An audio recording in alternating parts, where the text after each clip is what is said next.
दोस्तों एक दिन मैं ऐसे ही अपने दोस्तों के साथ बैठा था और ऐसे ही हम एटीएम को लेकर गप्पे सप्पे लड़ा रहे थे।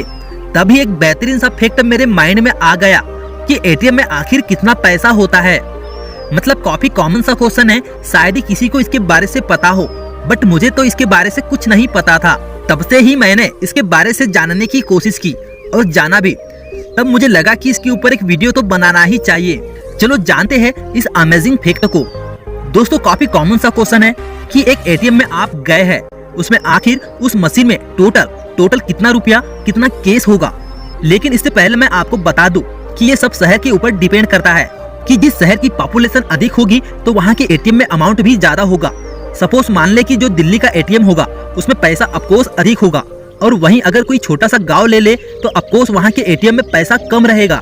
दोस्तों ये बात रही पॉपुलेशन के ऊपर की, लेकिन क्वेश्चन ये उठता है कि एक एटीएम मशीन में कितना अमाउंट हो सकता है, मतलब कि मैक्सिमम कितना पैसा एटीएम में डाल सकते हैं।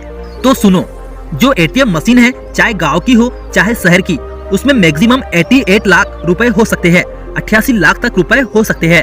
एंड मिनिमम कितना भी हो सकता है, 3 लाख 4 लाख कुछ भी। लेकिन गांव के एटीएम में एवरेजली 15 to 16 लाख के अराउंड तक होता है गांव में। एंड शहर में आपको तो पता ही है 18 लाख तक हो सकता है, बट अधिकतर 30 लाख 40 लाख 50 लाख एंड 16 लाख तक के रेंज में होता है।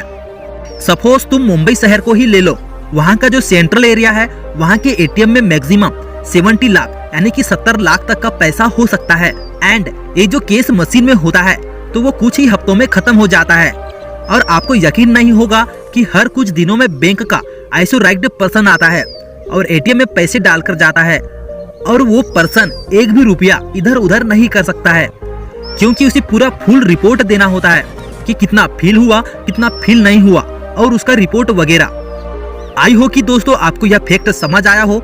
और हाँ, अगर आपके माइंड में और भी कोई फैक्ट से रिलेटेड कोई क्वेश्चन है तो आप मुझे कमेंट्स करें और बताएं।